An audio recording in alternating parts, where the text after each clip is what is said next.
जी हाँ दोस्तों, हर एक मॉड्यूल से हम लोग देखने वाले हैं इंपॉर्टेंट क्वेश्चन और सिलेबस के साथ। जी हाँ, देखिए सिलेबस भी इसका हम हिंदी में लिख रखे हैं और आपको इंग्लिश में भी चाहिए तो ये भी सिलेबस हम दिखाएंगे, ठीक है। और सारे सिलेबस को देख करके, प्रीवियस ईयर को देख करके यहाँ पे इंपॉर्टेंट क्वेश्चन लाया गया, ठीक है, जो आपके लिए बहुत ही ज़्यादा इंपॉर्टेंट है और आपके लिए बहुत ही ज़्यादा महत्वपूर्ण इसलिए है क्योंकि आपके पास समय नहीं है और क्वेश्चन ढेर सारे बुक में दिया गया, ठीक है। अब आपको क्या पढ़ना है वो मैं आपको बताऊँगा, ठीक है।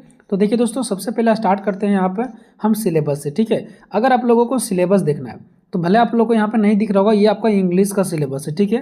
मतलब इंग्लिश में सिलेबस है और ये आपका स्ट्रेस मैनेजमेंट का ही है, ठीक है। ये इंग्लिश में सिलेबस है, इसी को मैंने यहाँ पे हिंदी में सिलेबस लिख रखा है जो कि आप लोगों को हिंदी में बेटर तरीके से समझ में आएगा। पहला मॉड्यूल में आपको पढ़ना है तनाव प्रबंधन के बारे में, जिसमें से आएगा तनाव के लक्षण, तनाव पर अलग दृष्टिकोण, मानसिक तनाव का एक कारण तनाव, ठीक है।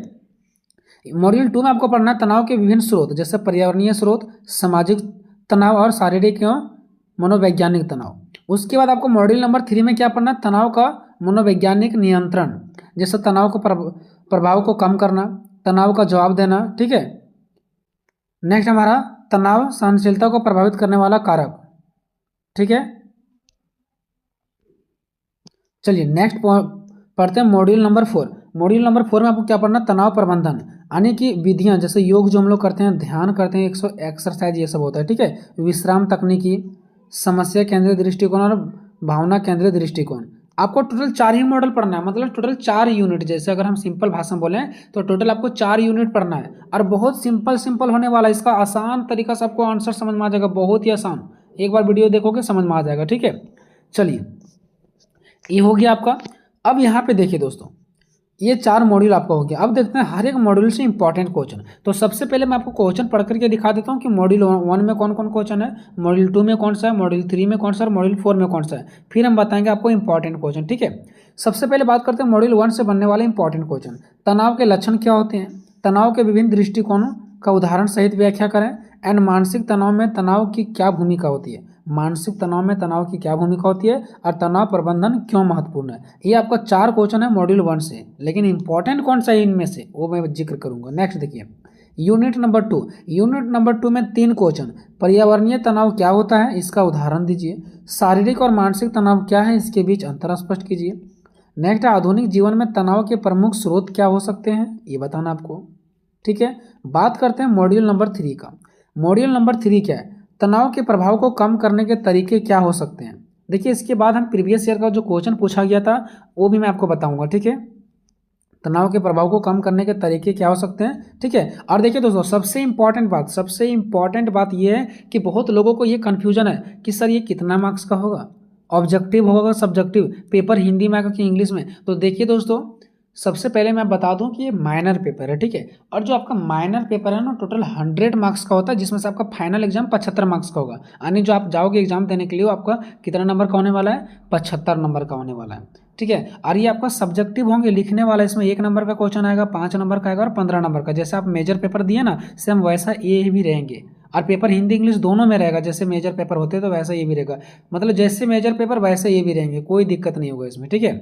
चलिए नेक्स्ट हमारा क्या है, तनाव पर प्रतिक्रिया देने के लिए विभिन्न तरीकों पर चर्चा करें। जो तनाव पर प्रतिक्रिया देने के लिए विभिन्न तरीकों पर चर्चा कीजिए। नेक्स्ट क्वेश्चन है, तनाव सहनशीलता को प्रभावित करने वाले कारक कौन कौन से होते हैं, ये बताना आपको। नेक्स्ट क्वेश्चन, मानसिक रूप से तनाव को सहन करने की क्षमता कैसे विकसित की जा सकती है। जो मानसिक रूप से तनाव को सहन करने की क्षमता कैसे विकसित की जा सकती है। तो मॉड्यूल नंबर 3 से आपका टोटल कितना क्वेश्चन हो गया, 4 क्वेश्चन। नेक्स्ट बात करते हैं मॉड्यूल नंबर 4 से, योग कैसे तनाव प्रबंधन में सहायक हो सकता है। उसके बाद दूसरा है, ध्यान का तनाव कम करने में क्या महत्व है, ध्यान का तनाव कम करने में क्या महत्व है। नेक्स्ट क्वेश्चन तीसरा है कि विश्राम तकनीक क्या है, उसके कुछ उदाहरण दीजिए। क्वेश्चन नंबर 4 है आपका, समस्या केंद्रित दृष्टिकोण से तनाव का सामना कैसे किया जा सकता है। समस्या केंद्रित दृष्टिकोण से तनाव का सामना कैसे किया जा सकता है। नेक्स्ट है, भावनात्मक केंद्रित दृष्टिकोण से तनाव प्रबंधन कैसे किया जा सकता है। भावनात्मक केंद्रित दृष्टिकोण से तनाव प्रबंधन कैसे किया जा सकता है, ठीक है। उसके बाद ये सब 3 क्वेश्चन मैंने दिया, अगर आपके पास समय बचता है तो ये सब आप पढ़ सकते हैं, नहीं तो आप इसको छोड़ सकते हैं, ठीक है। ये जो क्वेश्चन है, जीवन में तनाव को कम करने के लिए कौन कौन सी आदतें विकसित की जा सकती है, ये आपका यूनिट 3 से है। और तनाव प्रबंधन के लाभों पर संक्षिप्त में चर्चा कीजिए, आपका यूनिट नंबर 1 से है। हालांकि मैंने इतना हर एक यूनिट से क्वेश्चन लिया। अब हम आपको बताते हैं इंपॉर्टेंट क्वेश्चन। देखिए दोस्तों, सबसे पहले आप मेरे बातों को गौर करके समझिएगा, ठीक है, कि मैं क्या कहना चाहता हूँ। ये जो आप लोगों का पेपर है ना, स्ट्रेस मैनेजमेंट एंड काउंसलिंग, ये आपका 2 सीटिंग में पेपर होगा। मतलब जितने सारे स्टूडेंट, अगर टोटल 100 स्टूडेंट है ना, तो लगभग लगभग 90 स्टूडेंट, सोचिए कितना बड़ी मात्रा में मैं बोल रहा हूँ, 90 स्टूडेंट ने स्ट्रेस मैनेजमेंट एंड काउंसलिंग लिया है, ठीक है। इसके बाद टूरिज्म एंड हॉस्पिटलिटी वाला है, लेकिन जिसका 1 तारीख का स्टूडेंट का एग्जाम है, तो उसमें से बहुत ज़्यादा अधिक स्टूडेंट लोग क्या लिए हैं, इसमें पार्टिसिपेट, यानी कि ये सब्जेक्ट का सिलेक्शन किए हैं, वो सब्जेक्ट को चुने हैं। ऐसे में इंपॉर्टेंट क्वेश्चन, मान लो कि हम इंपॉर्टेंट क्वेश्चन बताते हैं, तो क्या पता वो इंपॉर्टेंट क्वेश्चन यूनिट ये जो फर्स्ट सीटिंग होगा उसमें स्टूडेंट को पूछ दिया जाए। इसमें 2 सेट में पेपर होगा, इसी सब्जेक्ट का स्ट्रेस मैनेजमेंट का ही होगा सेट 1 और सेट 2, यानी फर्स्ट सीटिंग में भी पेपर है और सेकंड सीटिंग में भी पेपर है, जो 1 तारीख को पेपर होने वाला है, फर्स्ट सीटिंग में भी और सेकंड सीटिंग में भी, ठीक है। तो ऐसे में आपको ज़्यादा से ज़्यादा क्वेश्चन करके जाना है। क्यों? क्योंकि आप जो क्वेश्चन पढ़ के जाना है, क्या पता आपका सेकंड सीटिंग में और वो फर्स्ट सीटिंग में आ गया, तो आप फर्स्ट सीटिंग में और जो पढ़ के गए वो सेकंड सीटिंग में आ जाएगा। तो ऐसे में आपको ज़्यादा से ज़्यादा क्वेश्चन करके जाना है। अब हम कौन कौन करके जाए भाई, तो हम यहाँ से आपको बताते हैं। देखिए, आप यूनिट 1 में भी तो हम आपको नीचे सारा क्वेश्चन बता दिए हैं। देखिए ये सब आपको यूनिट 1 में क्या कर लेना है दोस्तों, ये तीनों कर लेना है, तीनों इंपॉर्टेंट है। यूनिट 1 में तीनों, यानी मॉड्यूल 1 में तीनों कर लेना है। उसके बाद यूनिट 2 से आपको करना है तो पर्यावरणीय तनाव और शारीरिक एवं मनोवैज्ञानिक तनाव, ये 2 को कर लीजिएगा, 2 को इससे, यूनिट 2 से 2 को, ठीक है। हम ये नहीं बोल रहे कि आप ये वाला छोड़ दीजिए सो, लेकिन इंपॉर्टेंट जो ज़्यादा लग रहा है वो मैं आपको बता देता हूँ, ठीक है।